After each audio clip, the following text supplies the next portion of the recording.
Oh, wow. Hello. Okay.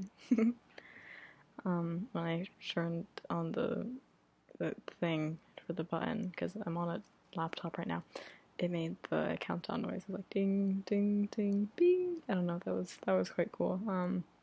So Emma, she's my friend. She's very cool, or at least I consider her a friend. I'm not sure if she considers me a friend, but that's all right. Um, And Emma was like, "Oh, you should you have a really cool and relaxing voice." And I'm not even gonna lie, um, I've been complimented on my voice a few times, but it's only when I'm calm and I'm in a good mood. That's when it sounds like the best. But thank you, Emma. That's a bit of an ego booster.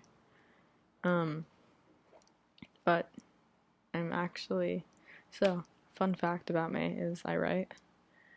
I um I write my stories now.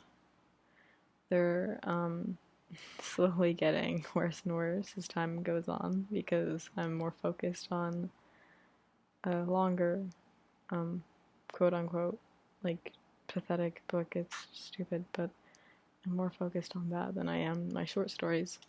But I have this one short story, and it's called Seashore. It's about two sisters, and they're really close. Um, but I'm going to read it. But before I do read it, I will say that the story does contain domestic abuse, and I'd say it's pretty graphic. So please, please, I I don't want to cause any triggers. That wouldn't make my day great. But yeah, all right. Seashore. It was a cold day.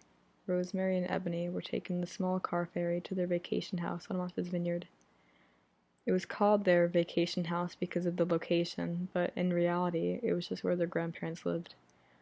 Rosemary was about 16, and Ebony was about 9 years old. Although Ebony may have seemed like the average child, she was highly intelligent. At the age of 9, she was already graduating elementary school. Rosemary wasn't exactly special, but she did think differently. The bond between the two was incredible. They went everywhere together. They trusted each other more than anyone else. Trust in their family wasn't common. Their parents would lock them in the basement on days they'd misbehaved, or if they had gotten a test score that was lower than 95%. The real reason why the two of them were inseparable was because of the abuse. Their parents would pinch their arms, starve them, kick them, push them, and sometimes they would physically restrain them. The real reason behind the abuse wasn't entirely because of the test scores. In fact, they didn't really care about the test scores. They just thought it would be an excuse to abuse them. Their parents were sadists. They would masturbate in front of their children. Ah, sorry. They would masturbate in front of their restrained children. Sometimes their father in particular would ejaculate on Rosemary and would call her a cunt while doing so. Rosemary would stare at the ground straight-faced. She never let a single tear fall from her eye when she was in front of her parents. Rosemary taught Ebony how to stop herself from crying, too. Most times, when their father would have his time with Rosemary, their mother would touch Ebony. Ebony once started crying and screaming, which resulted in her receiving a beating which left her immobilized for a few days. During these days, Rosemary would help Ebony. She would sneak her food from the kitchen and pantry, and she would tutor her. Rosemary already did tutor Ebony, but whenever either of them got a beating, they weren't supposed to see each other. Their parents only let them go to their grandparents' house because they knew Rosemary and Ebony wouldn't tell them. The breeze was slowly becoming stronger. Rosemary and Ebony stood on the side of the ferry and looked at the aggressive waves. The boat started to rock back and forth. It became more violent over time, and soon the water was making its way on board. The captain signaled everyone to get a life jacket. The few boat crew handed them out as they repeated, "It'll be okay." The boat slowly started to lean towards the left. Rosemary looked over at Ebony, and they made eye contact. Rosemary smiled, and Ebony took Rosemary's hand. The ferry was soon sinking. The people on board were screaming, they were praying, calling the family, and some were even trying to get the ferry out of the water. Rosemary unclipped Ebony's life jacket, and she unclipped her own. Ebony slipped the life jacket off, and so did Rosemary. The two of them treaded above water. Rosemary looked at Ebony as a tear rolled down her cheek. I'm going to let go. Ebony smiled and nodded as tears rolled down her face. Rosemary's hand slipped out of Ebony's grip, and the two of them finally rested. Ooh. Sorry for my pause in the middle. Another fun fact about me.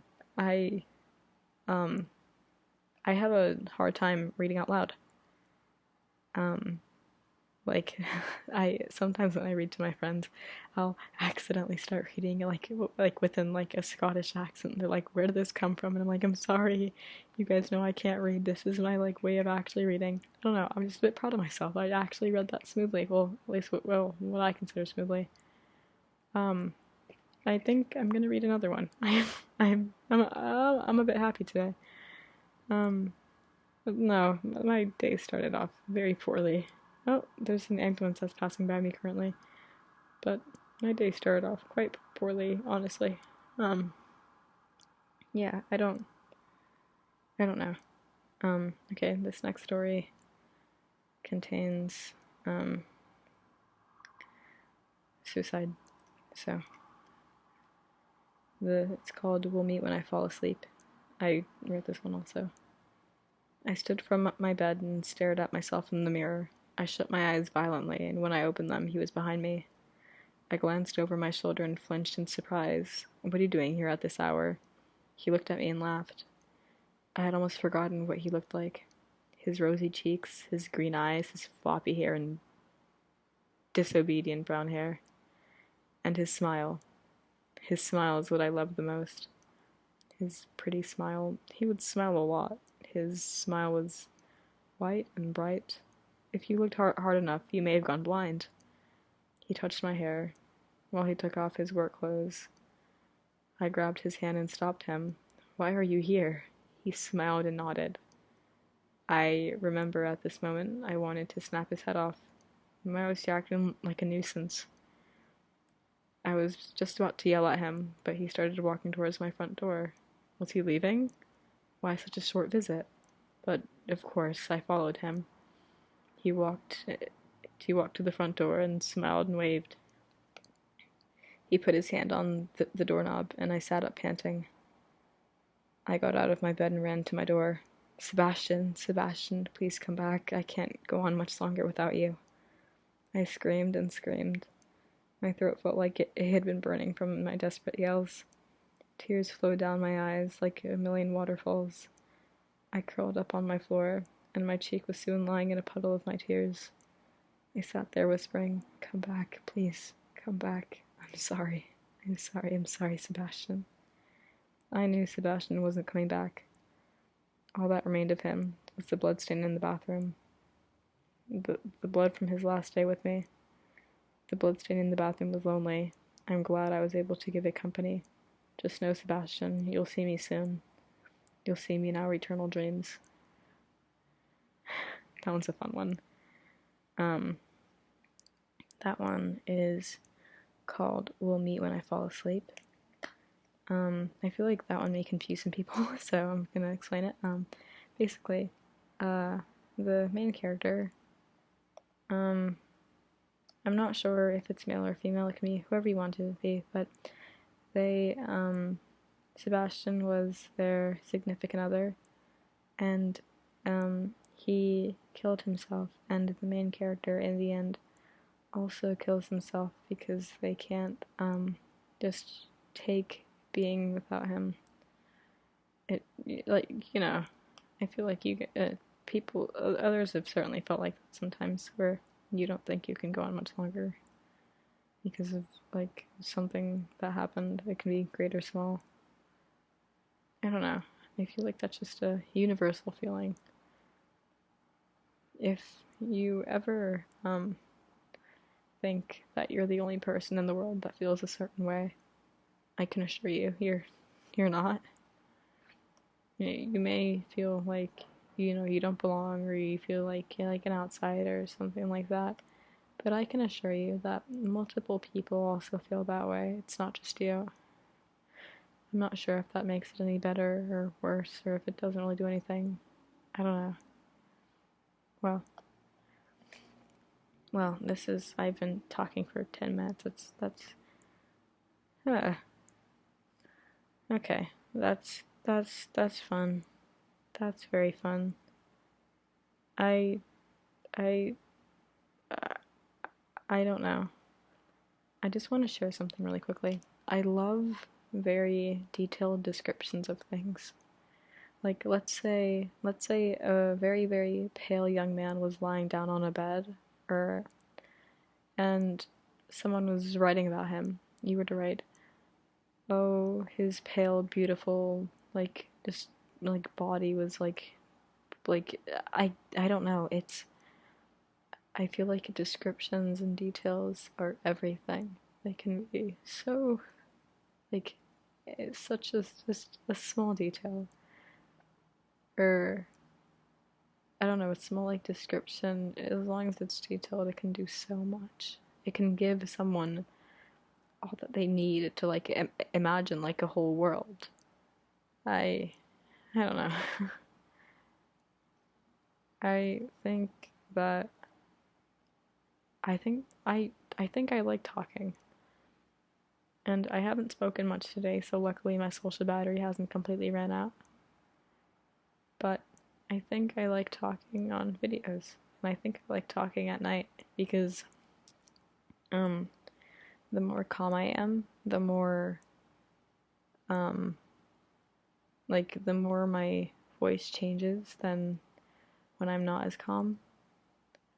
And from day to day, my voice will change tones. It'll sound different. Some days my voice might crack. Some days my voice may not crack. I don't know. It's really strange. Um, I don't know. I don't know. I don't know. I talk about more things, but I don't want to extend. Like, I don't want to go on for too long because someone speaking and speaking and speaking can get really boring. But I just want to end it off by just putting out there that I write because I get stressed. All of us get stressed. It's a universal thing. Everyone has gotten stressed at one point. Everyone's been stressed. Everyone's been nervous, anxious. Everyone's been embarrassed. And if you haven't been embarrassed, then Jesus Christ, you must be like a god or something. Because I don't even know how that's humanly possible. But yeah, I I write because of that. And writing is like my personal escape. I also really I like listening to music because of that too. Um,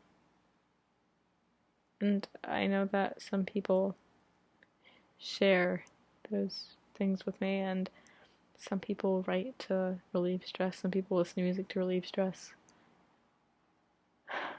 Well, yep, that's it. That's it. All right. Well, thank you for these great 14 minutes that I spent talking to myself. That was amazing.